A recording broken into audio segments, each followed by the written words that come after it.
오늘은 누가복음 11장 53절부터 12장 12절까지 말씀을 본문으로 해서 확실한 믿음으로 두려움 없이 라는 제목으로 하나님의 말씀이 전달될 것입니다.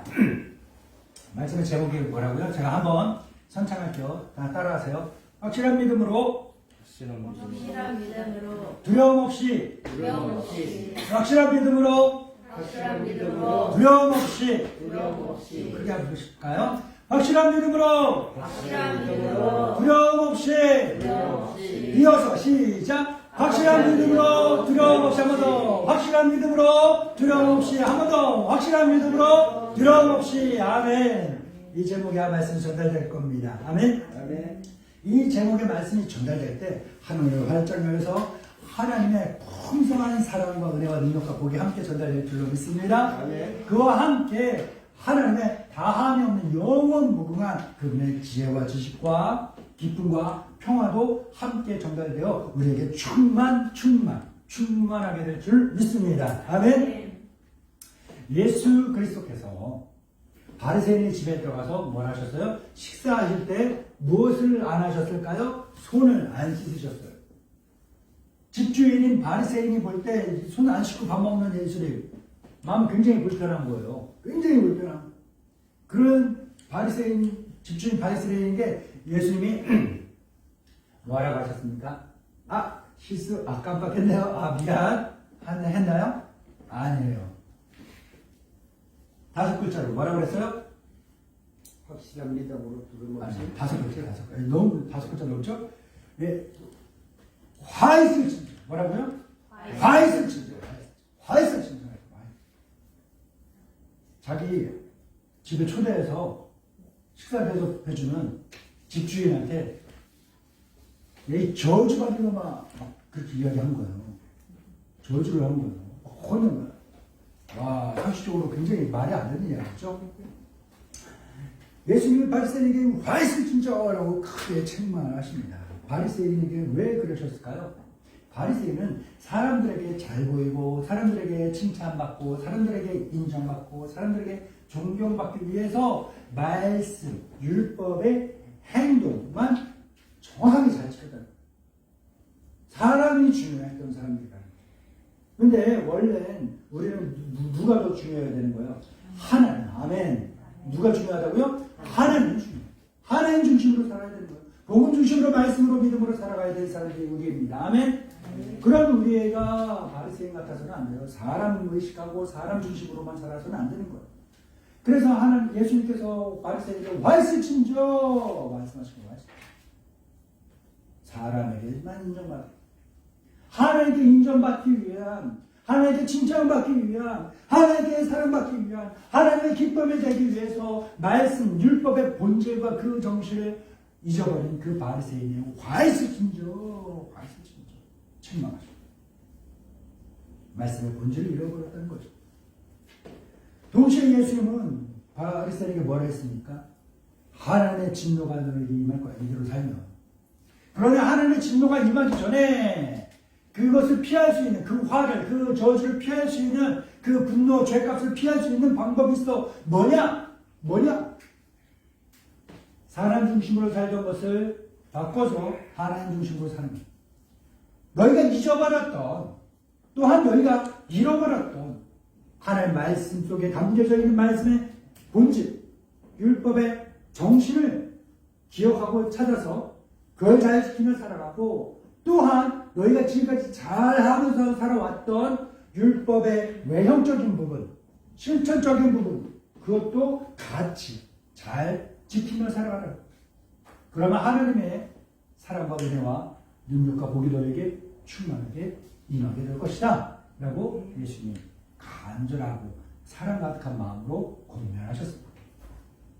예수 그리스도께서 이렇게 바리새인에게 무서운 책망과 또한 애틋한 권면의 말씀을 전하는 것을 옆에서 듣고 있던 많은 사람들 가운데 율법학자 한 사람이 있었어요. 누가 있었다고요? 율법학자. 누가 있었다고요? 율법학자 한 사람이 그 이야기를 다 듣다 보니까 뭔가 마음에 불편한 마음이 생기는 거예요. 불만이 생기는 거예요. 그래서 예수님께 뭐라고 그랬어요? 예수님, 그래도 나는 저 사람보다는 조금 낫지 않나요? 조금은 낫겠죠 라고 이야기했다. 하지만 예수님은 이 율법학자를 앞선 바리새인보다 훨씬 더 무섭게 책망하십니다. 바리새인에게는 나중에 권면의 말씀이라도 있었지, 이 율법학자에게는 권면의 말씀이 없고 오로지 책망만 있었다는 거예요. 이 율법학자를 책망하신 화해수진자의 이야기했던 그 예수님의 그 마음이, 그 말씀이 뭐 그러는 거예요? 이 율법학자들이 자기 조상들이 저질렀던 그 잘못과 그런 것들에 대해서 어떻게 했다는 거예요? 잘못했습니다. 우리 조상들이 잘못했다는 걸 인정하고 수정하고 회개했으면 괜찮은데, 그렇지 않고 자기 조상들의 잘못한 것들을 거짓말로, 속임수로 정당화시키고 합법화시켜버리는 그러한 일을 저질렀다는 거예요. 하나님을 속이려고 했고 또한 사람을 속이려고 했다는 거예요. 그래서 예수님은 그들에게 뭐합니까? 이 화해수진자, 너희 조상들이 저질렀던 그 잘못에 대한 죄값을 누가 갚아야 돼? 너희가 갚아야 돼. 너희가 그 죄값을 다 못 갚으면 너희 자손들이 갚아야 돼. 너희 자손. 너희 아들과 딸이 갚아야 될 것이고, 너희 아들, 딸이 못 갚으면 너희의 손자와 손녀가 갚을 것이고, 너희의 손자와 손녀가 그 값을 못 갚으면 너희가 저질렀던, 그 부모들이 저질렀던 그 죄값, 그것을 갚지 못하면 그것이 다 갚아질 때까지 너희의 대대 자손 후손으로 계속해서 물려갈 것이다. 물려갈 것이다. 무섭게 책망하십니다. 여러분, 하나님 앞에 말을 낸 것이 있다면 반드시 지키시기 바랍니다. 나 혼자 지나가다가 아무도 없는 곳에서 한 이야기라도 하나님은 다 들으셨습니다. 그래서 그 했던 말들에 대해서 그걸 우리를 사랑하기 때문에 그 말을 듣고 이루셨어요. 그런데 그 말을 듣고 이루셨는데 내가 그때 혼잣말로 했던 그 말 얼마나 잘 지켰습니까? 그걸 못 지켰다면 그 자손들이 지금 그걸 다 갖고 있을 거예요. 그 무거운 짐을 그 자식들이, 그 후손들이 다 짊어지게 될 것입니다. 사랑하는 믿음의 형제 자매 여러분, 오로지 하나님 앞에 진실하고 신실하시기 바랍니다. 물질 때문에 하나님의 은혜를 저버리지 마시기 바랍니다. 정말로 내 편리한 삶 때문에 정말 하나님의 능력을 외면하지 마시기 바랍니다. 사람들에게 난처한 상황과 환경, 그런 일들을 당할까봐 그것이 두려워서 전능하신 하나님을 의지하는 것을 떠나버리지 말게 되기를 바랍니다. 아멘. 예수 그리스도께서는 사람들을 이렇게 칭찬, 존경받으면서 살던 바리새인과 율법학자들을 무섭게 책망하신 걸 마치고서 그 집에서 나오셨어요. 나오니까 무슨 일이 일어났을까요? 나오니까 수많은 사람들이 예수님을 기다려요. 왜 예수님을 기다릴까요? 예수님을 통해서 전달받게 된 그 사랑과 그 은혜를 간절히 기다리면서 예수님을 기다린 거예요. 그 수가 얼마나 많았던지 오늘 본문에는요, 사람들이 너무나 많아서 서로 발이 밟힐 정도로 사람들이 많았다라는 거예요. 사람들 빽꾹하게 모여있는 거 한번 가보셨어요?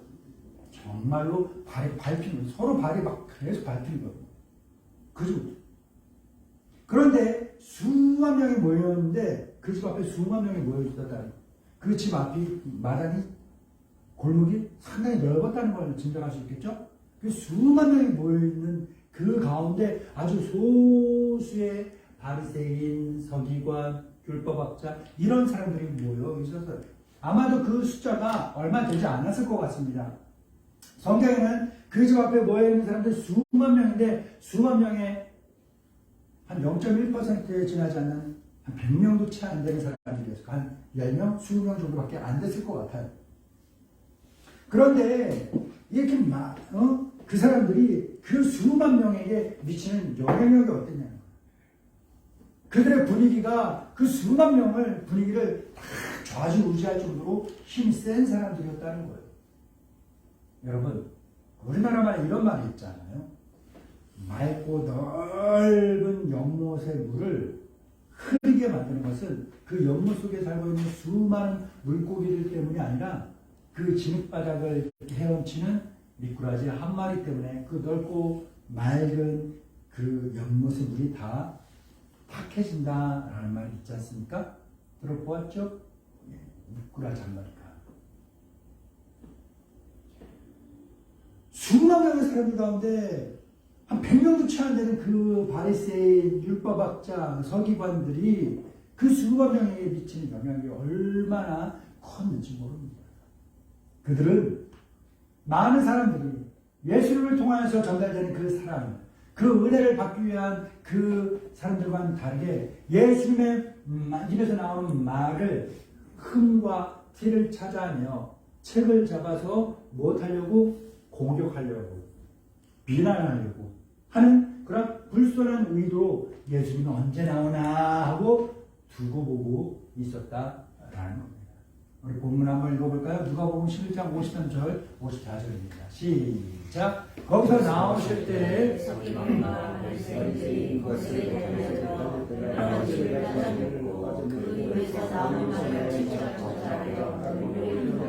아멘. 하지만 우리가 믿고 의지하고 있는 예수 그리스도의 입을 통하여서 나오는 말씀은 무슨 말씀이에요? 하나님의 말씀, 성령님의 말씀입니다. 사도 요한의 고백처럼 뭡니까? 말씀, 곧 하나님의 말씀입니다. 육신이 되신 말씀인 거예요. 태초에 천지를 창조하시던 그 말씀의 능력 되시는 성령님의 말씀이 예수님의 입술을 통하여서 전달되는 겁니다. 즉 성령께서 예수님의 입술에 말을 넣어주셨고 예수 그리스도께서는 그 말을 그냥 소리 내서 사람들에게 전파하시고 전하셨다라는 겁니다. 그러므로 예수 그리스도의 말씀은 성령님의 말씀이고 하나님의 말씀이며 성령님께서 하시는 말씀인 줄 믿습니다. 본문을 읽어볼까요? 누가복음 12장 12절입니다. 시작. 마땅히 할 말을 성령이 곧 그때 너희에게 가르치시리라. 아멘. 무슨 말을 할까 고민하고 염려하고 걱정하고 그러지 말라는 거야. 난 저런 상황에 서 있을 줄 알고. 뭐냐? 너희가 성령님 믿고 성령님을 의지하면 성령께서 그때마다 알맞는 말을 주신다. 너희의 생각대로, 너희의 계획대로, 너희의 상식대로, 너희의 경험대로 하면 안 맞는 말 같은데 성령께서 주시는 감동에 힘입어서 말해. 그러면 그 말이 뭐냐?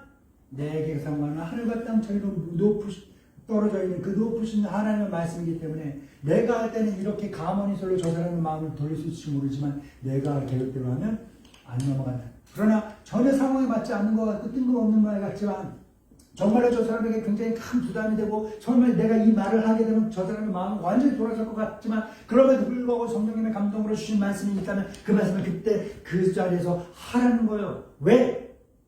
성령께서 그 사람의 영혼과 마음과 삶을 다 조물 만지시고 만들어 가셨기 때문에 내 생각과는 다른 하나님의 뜻대로 그 모든 것들이 이루어질 줄 믿습니다. 그렇게 예수 그리스도께서 성령 충만하셨어요. 성령이 주신 말씀을 그 상황에 따라 처한 상황에 따라 더하거나 덜하지 않고 그냥 있는 대로 다 그대로 전달하는 담대함을 가졌다는 거예요. 담대함을. 우리 한이가 목사님에게 환희 기준을 볼 때는 목사님이 되게 못생겼어. 그래갖고 목사님에게 이 말을 해야 될 것 같아. 근데 환희가 이 말을 하면은 목사님 기분이 좋을까요? 안 좋을까요? 상당히 상해요. 그렇죠? 그런데도 불구하고 성령님께서 주신 말씀이야. 감동이 있었어. 아니야. 목사님 못생겼다고 이야기해라. 근데 목사님한테 이야기하면 되게 화를 내고 목사님 날 미워할 것 같은 염려는 생기잖아요. 그렇죠? 뻔하잖아요. 그런 상황에 환희가 아멘 하고 순종했어. 목사님 못생겼어요. 했더니 목사님이 평소에는 잘났다고 막 하고 다니다가 그날따라 본인이 거울을 봤는데 아침에 거울 봐요. 나 되게 못생겼다는 걸 무슨 시간에 느끼고 온 날이야. 그런데 그 와중에 환희가 딱 이야기했어. 그랬더니 목사님이 바로 화를 낼 줄 알았는데 희한하게 그래 나도 알아 하면서 겸손하게 그 말을 겸허히 받아들였다. 우리의 무슨 말씀인지 뭘 이야기하려는지 아시겠죠? 성령님께서 미리 그 사람의 마음과 영혼을 다 만져놓으셨다는 거예요. 그래서 내 생각엔 이건 안 돼! 이지만 성령께서 해놓으셨기 때문에 성령님의 인도하신 대로 그냥 담대히 전하라는 거예요. 그러면 뭐라는 거예요? 하나님이 하신 거니까 된다는 거예요. 내가 할 생각대로 내 계획대로는 안 돼! 그러나 하나님의 계획대로 하면 돼! 아멘?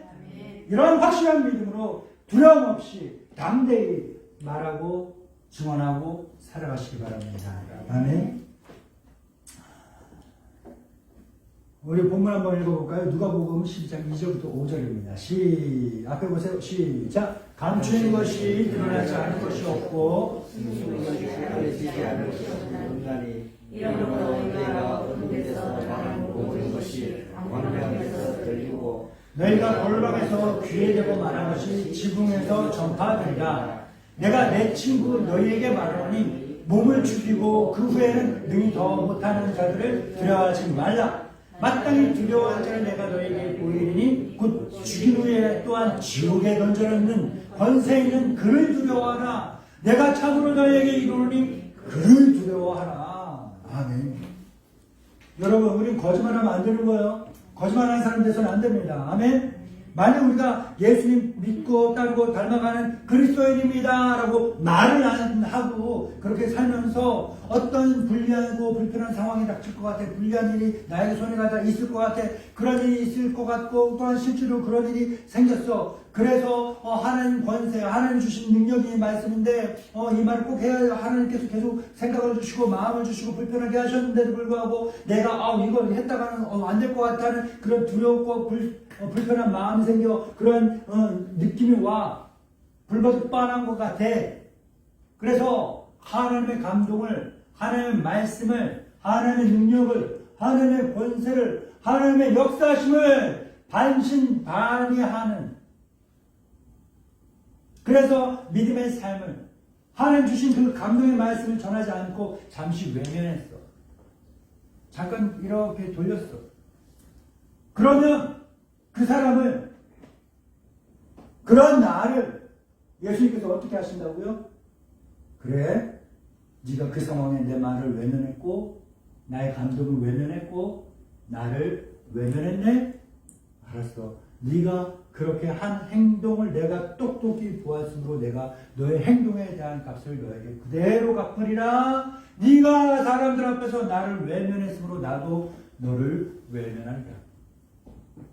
널 죽이고 그 후에 지옥에 던져놓는 권세 있는 나를 너희가 외면했으므로 너희가 죽었을 그때 내 권세를 갖고 너희를 천국으로 인도하지 않고 너희를 외면하여 너를 지옥으로 던져 넣으리라 라고 예수님 분명히 말씀하십니다. 이어서 읽어볼까요? 누가복음 12장 8절 9절입니다. 시작. 내가 또한 너희에게 말하노니 누구든지 사람 앞에서 나를 시인하면 인자도 하나님의 사자들 앞에서 그를 시인할 것이요 사람 앞에서 나를 부인하는 자는 하나님의 사자들 앞에서 부인을 당하리라. 아멘.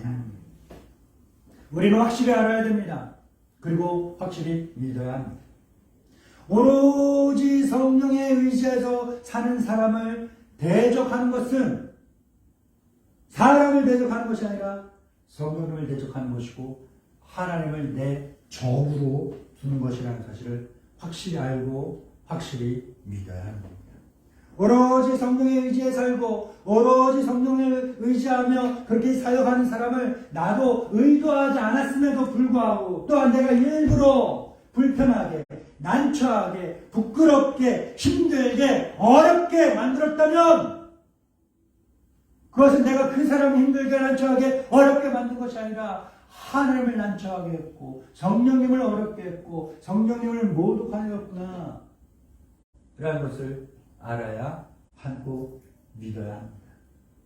사랑하는 우리 성도들은 오로지 성령에 의지하여 사는 사람, 성령님에 의지하여 사역하는 그 사람을 불편하고 힘들고 난처하고 부끄럽게 만들지 말고 그 사람과 더 협력하고 사랑하고 기뻐하며 함께 동역하며 살아갈 수 있는 믿음의 형제자매들이 되기를 간절히 기도합니다.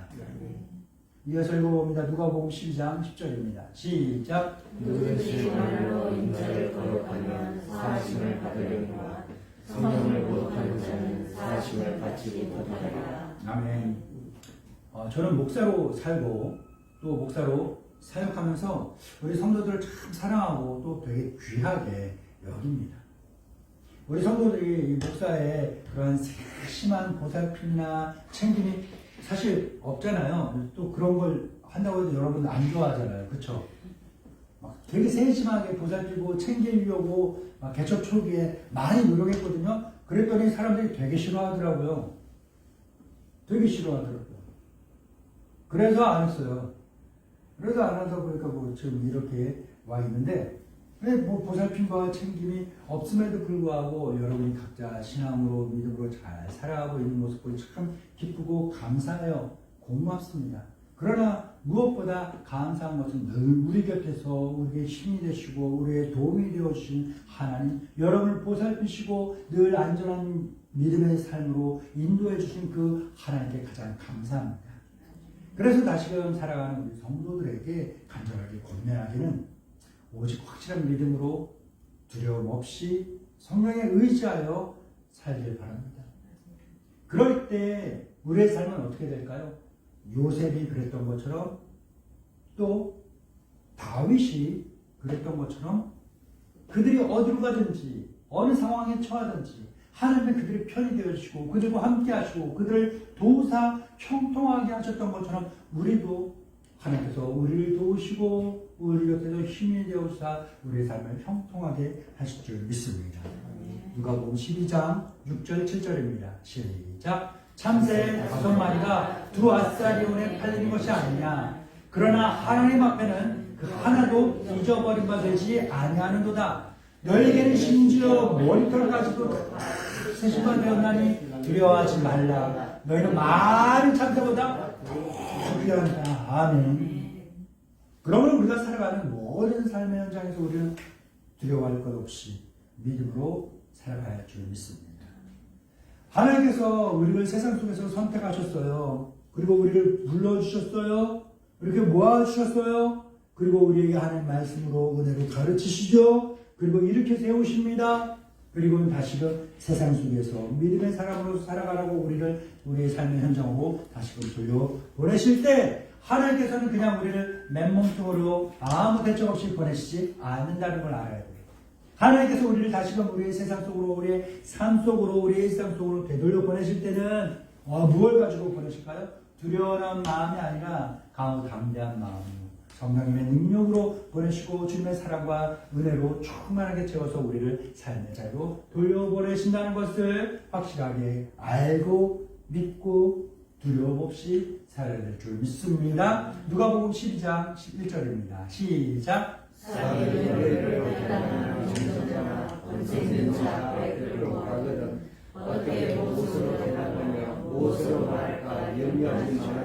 이어서 디모데후서 1장 7절입니다. 시작. 하나님이 우리에게 주신 것은 두려워하는 마음이 아니요 오직 능력과 사랑과 절제하는 마음이니. 아멘.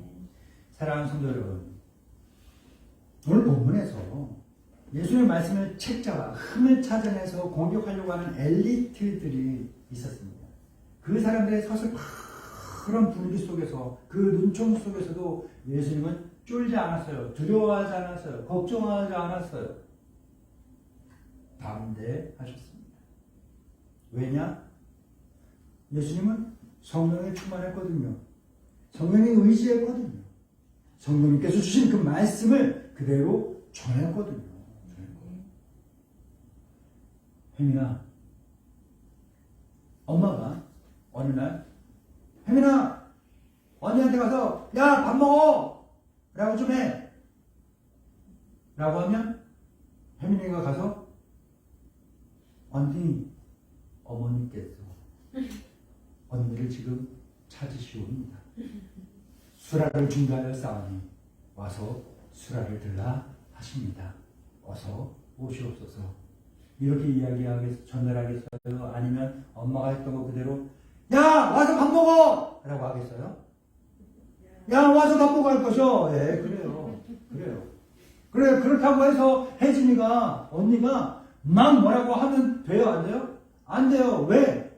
혜민이는 엄마가 한 말 그대로 전달한 거거든. 그 모든 말의 책임은 누가 져야 되는 거예요? 엄마가 져야 되는 거예요. 무슨 원리인 줄 아시겠어요? 우리가 성령님 믿고 의지해서 성령께서 주시는 말씀을 했다면 그거에 대한 손해나 피해나 어려움을 난처한 모든 고난들은 누가 책임지셔야 되는 거예요? 하나님이 책임지시는 거예요. 내가 걱정할 거 아니라는 거예요. 하나님이 하시니까.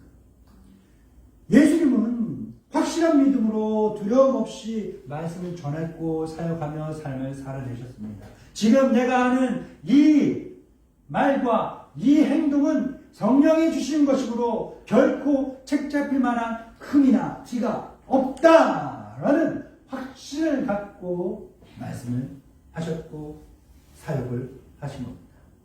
저는 간절히 바라고 기도합니다. 사랑하는 우리 성도들이 온전한 그리스도인이기를 간절히 바라고 기도합니다. 사랑하는 우리 성도들이 예수님처럼 오직 성령 충만하고 성령에 의지하며 살아가기를 저는 바라고 기도합니다. 우리 성도들이 예수님처럼 성령이 주신 말씀, 그 마음, 그 지혜를 가지고 살아가기를 저는 바라고 기도합니다. 사랑하는 우리 성도들이 예수님처럼 성령 주신 마음으로 인해서 확실한 믿음으로 두려움 없이 공부하고 두려움 없이 일하고 두려움 없이 사람들 만나서 관계를 쌓고 두려움 없이 입말하고 두려움 없이 행동하고 두려움 없이 강하고 담대함으로 사역하며 삶을 살아내기를 저는 간절히 바라고 기도합니다. 기도하겠습니다. 조시 하나님 아버지를 사랑하는 그 보석보다 귀하고 빛나는 사랑하는 아들과 딸들이 주의 부르심에 응하여 순종하여 이렇게 주님 앞에 나왔습니다. 아버지께서 우리를 부르심에 은혜를 주시고자 하는 계획이 있었기에 아버지께서 주신 그 은혜를 이 시간 말씀을 통하여 찬송과 기도를 통하여 우리가 전달받습니다. 깨닫습니다. 하나님, 이 시간 우리에게 주신 이 은혜를 우리가 잊지 않게 하시고 기억하게 하시고 간직하게 하소서. 그리고 지키며 실천하며 살아갈 수 있도록 하소서. 어떤 상황과 어떤 큰 고난과 어려움과 난처함과 손해가 예상될지라도 성령께서 하나님께서 주신 그 말씀이라면 그 행동이라면 그 자리라면 떠나지 않고 붙잡고 전달하고 증거하며 살게 하소서. 이것은 하나님께서 주신 것이라는 확실한 믿음으로 두려움 없이 담대히 살아갈 수 있는 사랑하는 믿음의 아들과 딸들 되게 하옵소서. 예수님의 이름으로 기도합니다.